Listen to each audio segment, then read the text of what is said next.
Hello friends, welcome to English summary zone. Friends, आज के इस वीडियो में हम एल्डस हक्सले के द्वारा लिखा गया बहुत ही famous novel New Brave World को देखेंगे। चलिए इस नोवेल के बारे में जान लेते हैं। नोवेल 1931 में लिखा गया था। ये 1932 में पब्लिश हुआ। डिस्टोपियन नोवेल है। डिस्टोपियन का मतलब एक ऐसा वर्क होता है जिसमें लाइफ को एक्सट्रीमली बैड दिखाया जाता है, डिप्रेशन और टेरर भयानक स्थिति के साथ। ये नोवेल शेक्सपियर के द्वारा लिखा गया वर्क द टेम्पेस्ट से लिया गया है।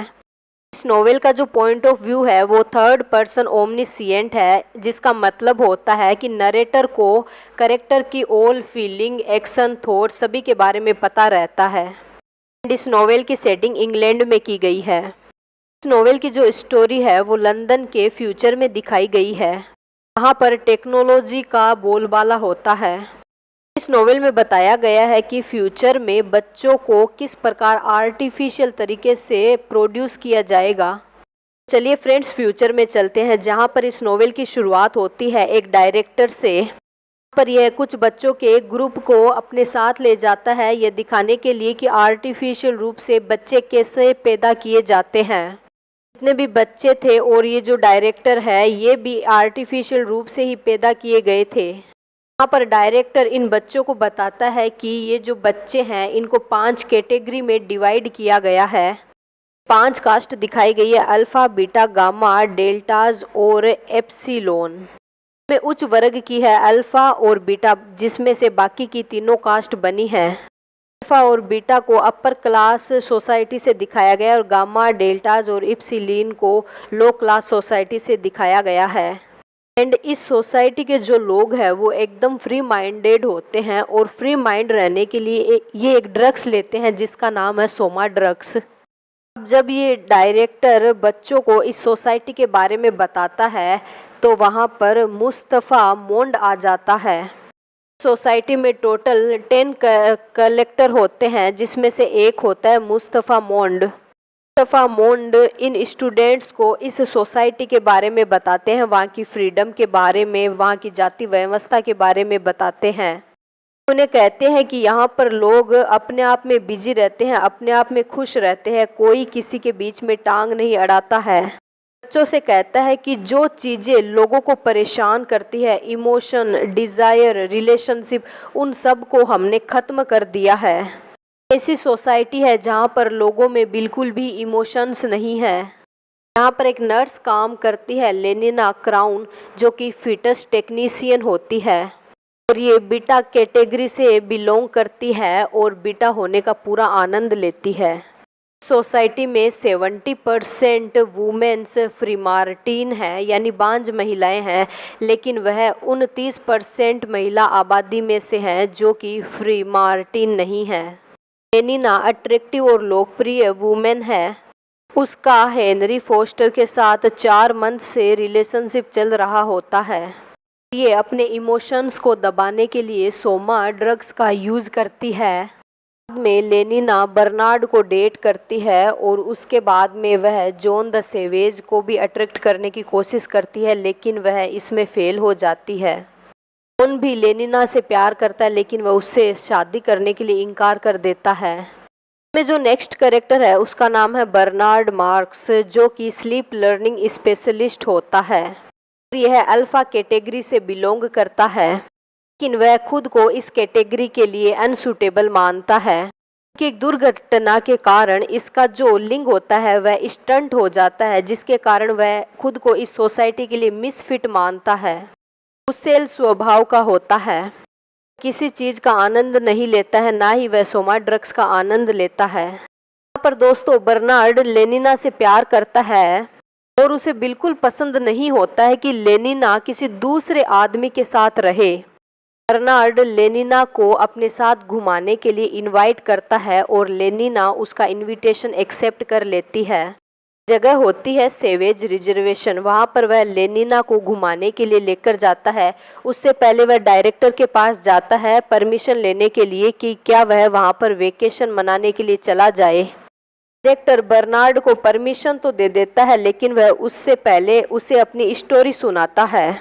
डायरेक्टर बर्नार्ड को बताता है कि 20 साल पहले मैं और मेरी लवर उस जगह पर गए थे, लेकिन वहाँ पर एक भयानक तूफान आया और जिसके कारण उसकी लवर उससे अलग हो गई।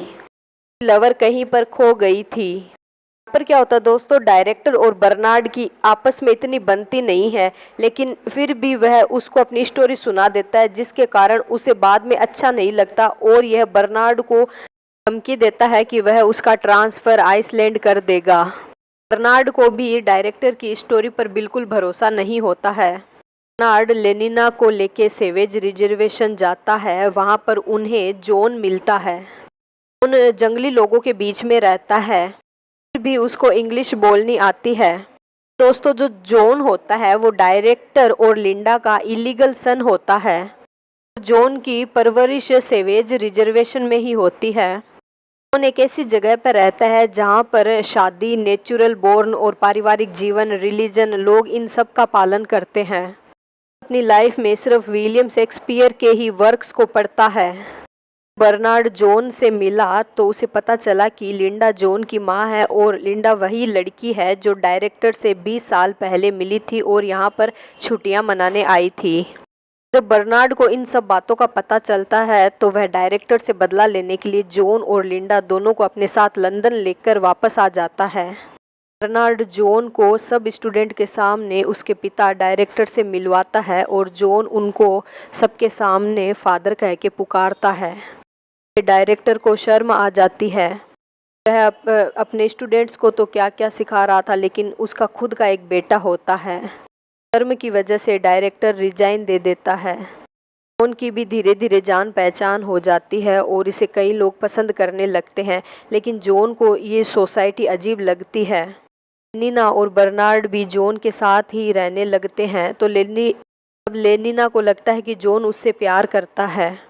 जॉन भी लेनिना को प्रपोज कर देता है।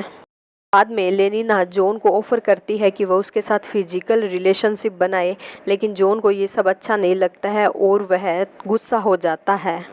चीज़ों की तोड़ फोड़ करने लग जाता है। उसको ये जो सोसाइटी है वह अजीब और डिस्गस्टिंग लगती है।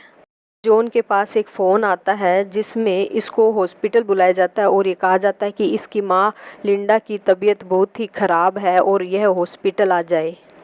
जॉन हॉस्पिटल पहुंचता है और थोड़ी देर बाद में उसकी मां की मृत्यु हो जाती है। जॉन अपनी मां की मृत्यु के बाद बहुत ज़्यादा दुखी हो जाता है और उसको बाद में पता चलता है कि उनकी मां को सोमा ड्रग्स दिया गया, जिसके कारण उनकी तबीयत खराब हुई और उनकी मृत्यु हो गई।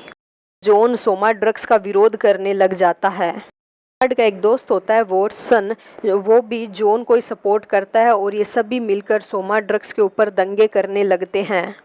यहाँ का जो कलेक्टर होता है मुस्तफ़ा मोंड, जब उसे इस बात का पता चलता है कि जॉन लोगों को सोमा ड्रग्स के बारे में बहका रहा है, सोमा ड्रग्स के विरुद्ध दंगे कर रहा है, मुस्तफ़ा मोंड बर्नार्ड, वॉटसन और जॉन तीनों को बुलाता है और उनसे पूछता है कि इन तीनों को प्रॉब्लम क्या है।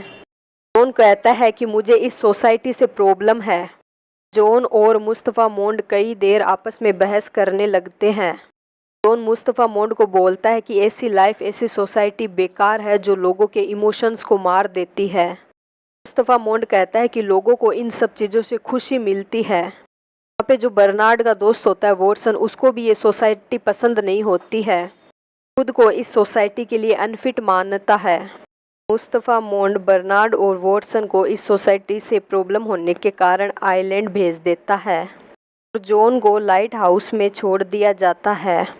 यहाँ पर जॉन खुद को चोट पहुँचाता है, खुद को कोड़े मारता है।